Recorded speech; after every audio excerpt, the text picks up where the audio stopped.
Hey everybody, we're back for another week of Married at First Sight recap. We are your professional lovers in training, Patti and Al. And let's get started. First of all, we're starting a new feature tonight where we are going to share our favorite couple of the week. We're going to do it at the end of our discussion.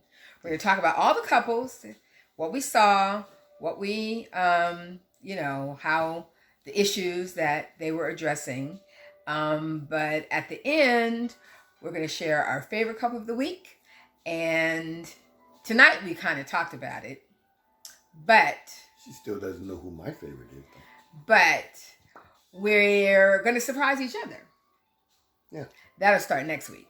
We're going to surprise each other starting next week by not talking about it between us before we get on camera.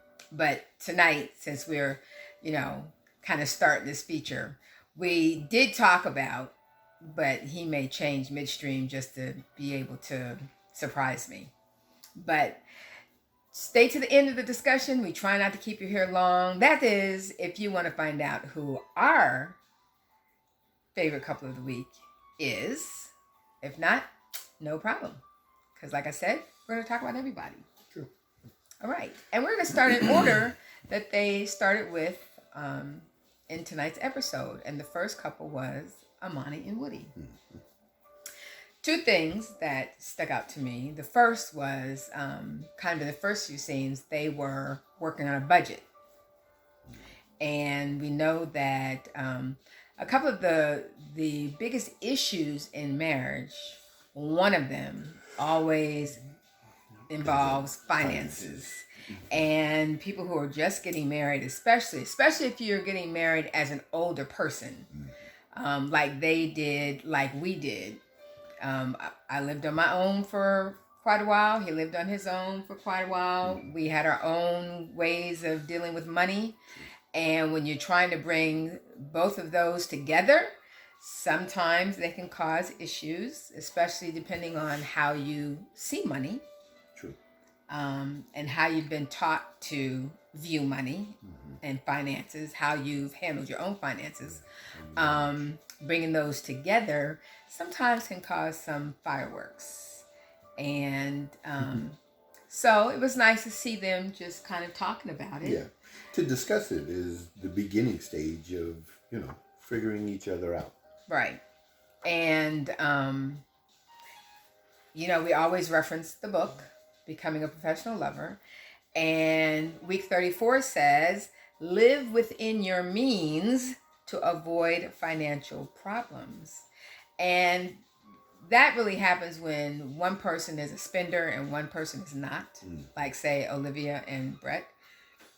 And Amani did make a comment that she felt Woody was more of a frivolous spender than she. And it was mainly only one item in particular.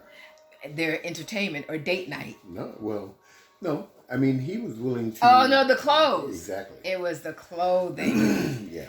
Because he likes nice things, and he was like, it could be... I like it, I'm going to buy it. $500 to $1,000. And when a person is making their own money, and again, everybody has their own personal view of money.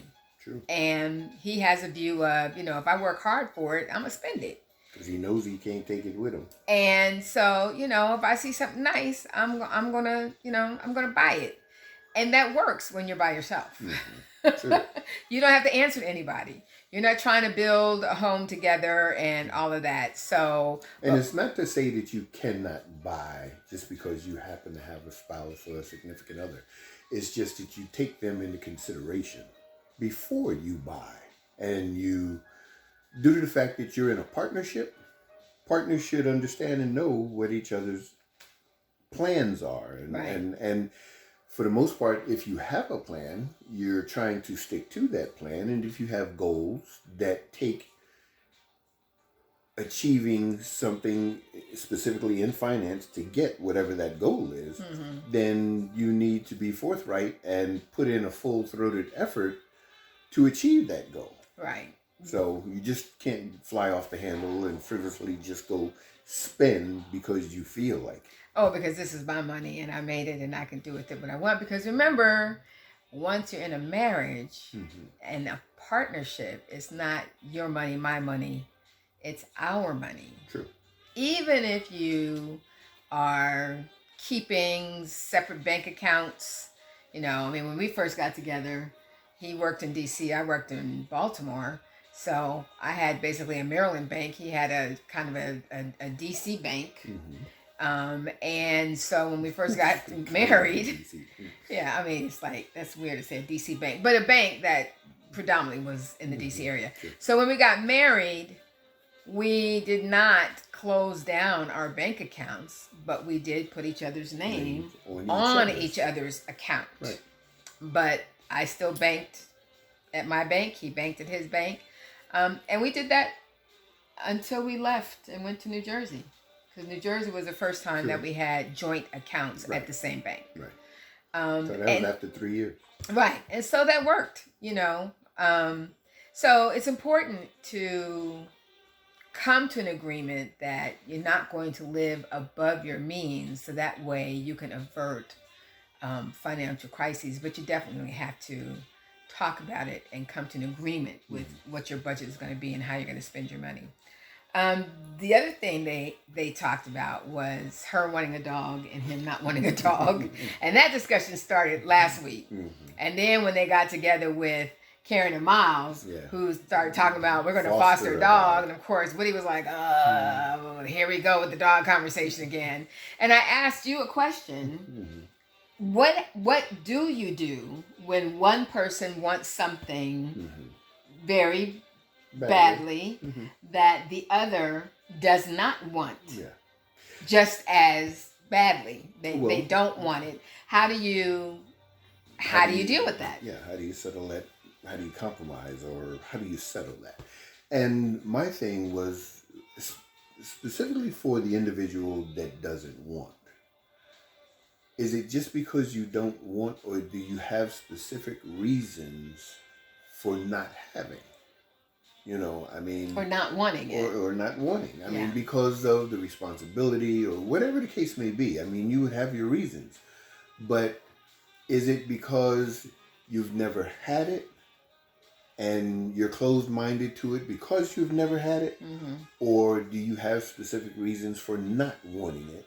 And you have your arguments to substantiate your feeling the way you're feeling. So, the person that usually is closed off to not trying something different, they have their options. I mean, they usually have their reasons for not doing it, other than the fact that they've just never done it before. So, well, I believe that they definitely do have their reasons, but in discussing it, you may discover that your reasons are not necessarily insurmountable reasons. Exactly. And they're not deal breakers. Right. And that brings us to a tip in week 27 that says, settle your differences by meeting each other's present needs. And so if I don't want a dog because, like you said, I don't want the responsibility. I don't want to have to clean up after it. I don't want to have to, feed it every day. I don't want hair all over my furniture or whatever. I don't want my house smelling like an animal. I mean, these can all be valid reasons because I did not grow up with a dog. Right. Or I did grow up with one and I hated it. Yeah. Okay, so the reality is you have to discuss it. If each of you are trying to be other-centered, then you may or may not be able to come to an agreement to have it, or you may come to an agreement to not have it. But there should be a general consensus. Yeah, right, it should be a mutual agreement, and whatever it is. Now, if, you can't have half a dog. Well, no, but if you, true, but if you satisfy my need of not having hair all over the place, so you suggest a dog that doesn't shed, or, you agreed to handle all the responsibility of taking care of it, so that I don't have to walk it, I don't have to feed it, I don't have to, Right. and you satisfy my needs Or concerns. then it would, be fair that I might even agree to a trial run. I mean, which is what the fostering is very good for. Exactly. Then that's different. Although Woody brought up a point about, fostering kids is like, getting attached to somebody and then having to give it up. That ain't fun. And, Well, when you get attached, most likely you're not going to want to give it up. I see. That's which that's is manipulating. Fostering. No, it's not. It's just reality. The way you grinned at it was manipulating. Anyway. Yeah. This is a moot discussion for us because we had a dog. Yeah. So we had a dog, 15 years, and when he passed, that was it. Okay. No more dog. But anyway, being other-centered, you want to discuss and negotiate and try to come to a general consensus with how to resolve that difference. And that always starts off with consideration of your spouse. Moving on to Brett and Olivia. They were still in their discussions from last week. They were stuck, and they went to Pastor Cal on this episode. And there seemed to be a little power struggle going on based on fear, which is what Pastor Cal pointed out, that both of their responses to each other seem to be based on fear. And Olivia saying that Brett is one way without the cameras and another way in front of the cameras. And again, we know that this is an issue because it's been an issue with at least one couple, it seems like, in every season. That the cameras are very intrusive to many people, and they can be. Yeah. And then you are concerned about your image, how you're coming across, and it can be a deterrent to being genuine. True. So all of those are kind of a given with a docuseries like this. And it just became important that they really listen to each other. And so that's our next tip here. Listen to each other. First, to listen, you have to not be thinking about what your response is going to be. True. Because you're focusing on listening, what your own response is going to be, so you can't listen, right? And you're, trying to be defensive because you're trying to hold your own ground, cover yourself. This is what you're accustomed to. This is what you're attempting not to be vulnerable. Right. You don't want to be caught off guard or whatever the case may be, because again, there's a trust factor. Brett's sarcastic.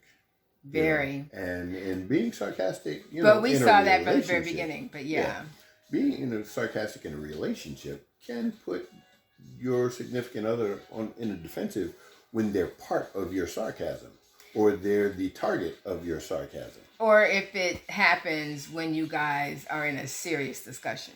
Yeah, which makes one feel put off. Yeah. Or not taken seriously, or, again, insecure. Yeah. And, he even which is where the fear comes in. Right. Which is something that he remarked on. And she brought it up, that you said that I was insecure. And, it was a thing where he may not have meant it necessarily exactly how he said it, but not understanding what he had initially said prior made her feel a certain way. You have to understand that there's culpability in all communication. How it's being said, but also how it's being received. And then how it's ultimately being responded to. So, you have to kind of work those kinks out. And sometimes, they're a little awkward, especially if you have an awkward way of dealing with unfavorable situations, you know, where they're not pleasant to talk about or whatever the case may be, or an instant that, you know, you're not a quick thinker and you don't think off the top of your head, so your immediate response. That's one of our issues. Yeah, I'd rather say nothing. I'll say absolutely nothing, and you know, you can't say that I'm being, well, the word we used to say was bitey, or you know, you can't say that I did something or said something that was being tactful in a manner Attacking. of speaking. Attacking. Yeah. Right. Because again, I'd say nothing. Yeah, you'd know something was wrong, but it would be best not to talk about it right then and there, because I just know me. I know how, if I ever become defensive, what I'm about to say is not going to be pleasant to hear. So I'd rather say nothing. Let me gather my thoughts. We can discuss it, but I'm not an arguer. You know, I mean, we can discuss. We can even have hearty discussions. You know, or Passionate discussions. yeah, passionate discussions. But we're not going to argue. No. Well, neither of us do that anyway. Yeah. But at least they talked through it and came to a point where she asked him, you know, she said that understanding his thought of her being mean sometimes in their discussion, she kind of defended it. You know, I'm stern, but it's only because I don't want to feel like you're just going to trample over me because, Yeah, and that's where that ground. little power struggle there goes. But in turn, she said his sarcasm was hurtful. Right. Could be hurtful. Could, yeah. And so at least they agreed to both work on those things. And that's an important way to help resolve, because I did appreciate Olivia asking Brett, you know, what could I work on? You know, and Is that how she asked it? Well, she may not have said it like that. Because I thought she said, I want you to work on it. She did. And then she said something about, you know, she asked him a question about her. Okay, yeah. Herself. Yeah. So what I'm saying is, an important element of listening is wording what you want to say in a way that doesn't attack the other person or put them on the defensive. Sure. You use what they call I statements. I feel blah, blah, blah, blah, blah, when in discussion, you know, I hear the sarcasm. You actually made me feel that way. You know, I feel whatever, because however you feel is yours. And cannot be just dismissed or should not be dismissed. Yeah. Right. And it takes practice to discuss things because that way. Because at that point, and the manner in discussing it that way, there's no blame involved. It's just how you are receiving what's being presented to you. Right. I feel because of what you said, I received it that way. Right. You know, so you may not have meant it that way. I'm just letting you know how I feel about it. Right. Right. So. Amelia and Bennett, they both said the L word. Love.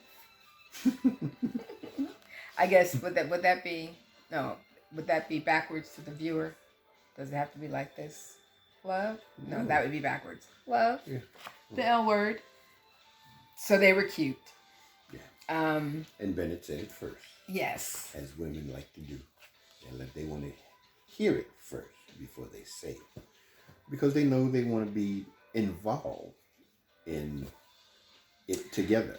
I don't know if that's it. I kind of feel like women want to hear it first. Okay, so from my perspective, I want to hear that from the man first, because men typically make such a big to-do about women saying it first. Like, if a woman said, I love you, what the man hears is, oh my God, you want me to marry you and you want to have kids and you want to just tie me down. And so, and that could not have anything to do with saying, I love you. Yeah, it does. No, it doesn't. No, it doesn't.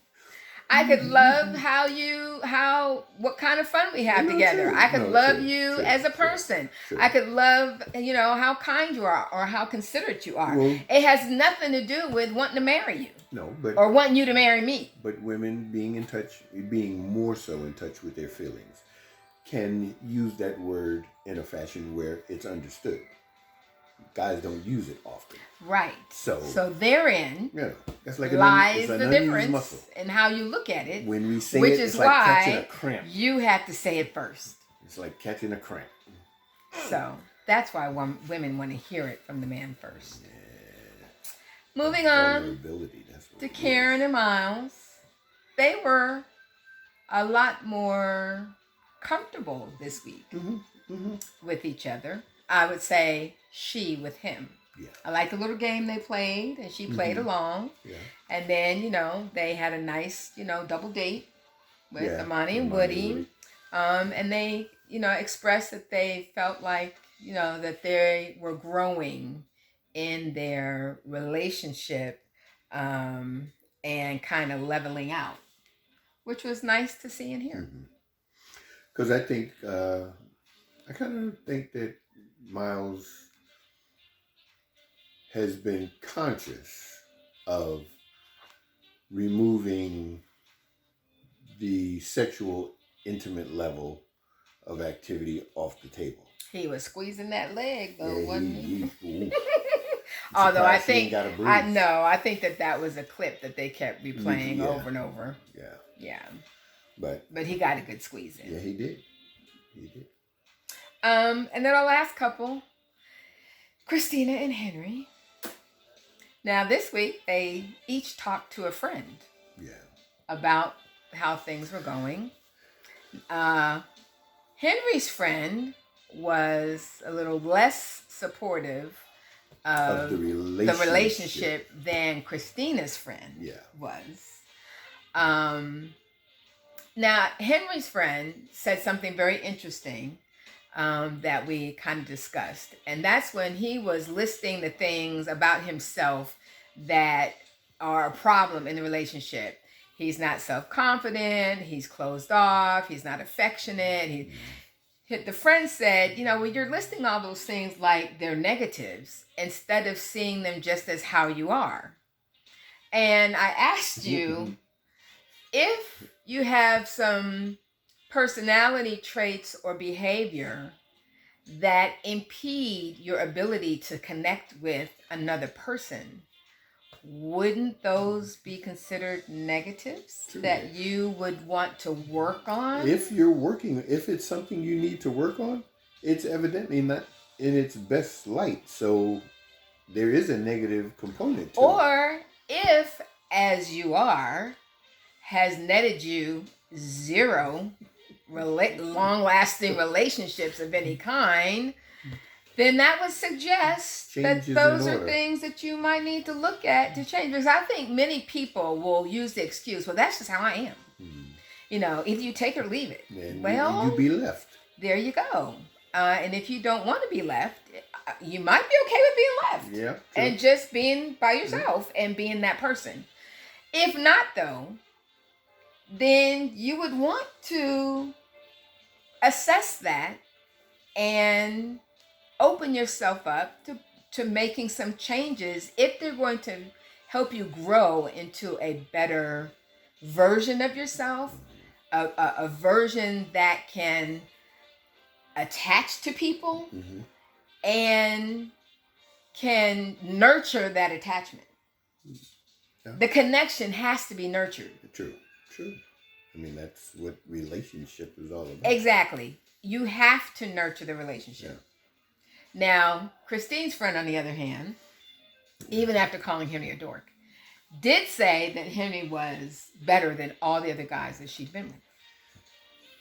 Which says something, because her mama said the same thing a couple weeks ago.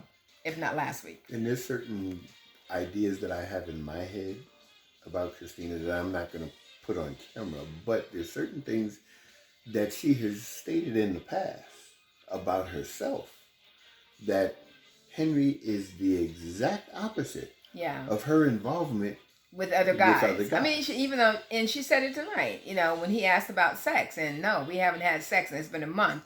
And, well, that's different from the other guys. Yeah, we'd have sex on the first date. Yeah. Well, that tells you something about her track record. Yeah. But in defense of her friend, he suggested, which has been suggested often, that maybe she needs to show some initiative. Right. In, helping Henry to bring him along in that area. Yeah, to display intimacy and genuine concern and care. Well, not concern.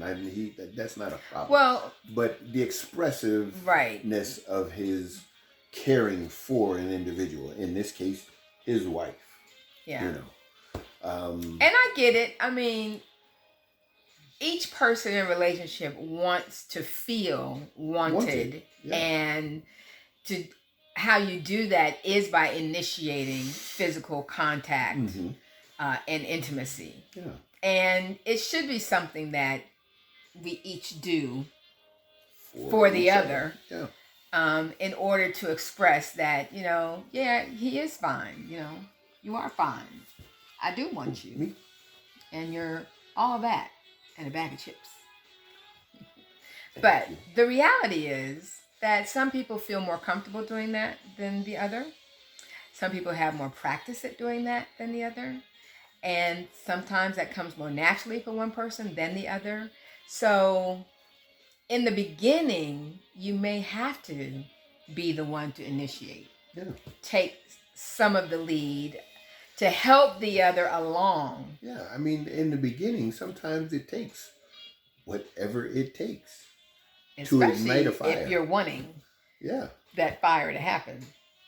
So. Now, of course, in Henry's case, he is not feeling the chemistry between the two of them. So I think that also is one reason why it's taken him so long to get to that point. I mean, he's not sure whether or not she's really the one into him. For him. Yeah. Because she has basically said, although she ended tonight's episode by saying she will stop comparing him to her ex-boyfriends and see him for who he is and the value that he brings to them. Mm-hmm. But time will tell. Yeah, it will. If that's going to happen, because there's a part of me that's not confident in her actually doing that. I'm not confident either. Yeah. But we'll see. But for them, our tips: love your spouse his or her way, because loving your spouse your way is selfish. Ooh. If y'all haven't noticed, in this one little book, there's a whole lot of tips that can be applied to relationships. Whole lot. Because that's what it's all about. And there's 52 tips in it, and you can use it all year long. Yes, 52 tips, 1 tip per week with homework assignments that help you to not just read it, but to study it and begin to practice it. Apply it. Yes, so that you're actually using them. Yeah. So, yes, becoming a professional lover. Selfish plug. Available on Amazon.com or BarnesandNoble.com or any of those places. Yeah. All right. So here we go. Our favorite couple of the week. Oh, you want me to go first? Yes. Okay. Ladies first. So my favorite couple of the week was drum roll. Karen and Miles. Ooh. And why? Well, because I feel like they actually presented something different tonight. She presented something different tonight in her appearing to be more comfortable with him, more open with him, or I should say more receptive of him, especially when they were going through their 1 month anniversary wedding album book, because that was also the theme. 1 month anniversary. Everybody was celebrating their 1 month anniversary, and reading her vows, which a couple of them did, which reminded them of the day and what they were feeling in that day, first meeting, and and then being able to compare that to where they are now. And I think the two of them, in comparing Karen, and comparing how she felt on her wedding day after discovering who Miles was and saying he is completely not my type, to having experienced him over the month and realizing who he has been, I think was a huge eye opener for her. So that's what made them my favorite couple this week. And for you? Well, I'm gonna, and I understand your point, definitely, and I'm happy for them with that. I just hope it is something to build. Well, we already know that. Well, I know. I wanted to. I want to. There's going to be a hiccup next up. week, but still, that's the cameras.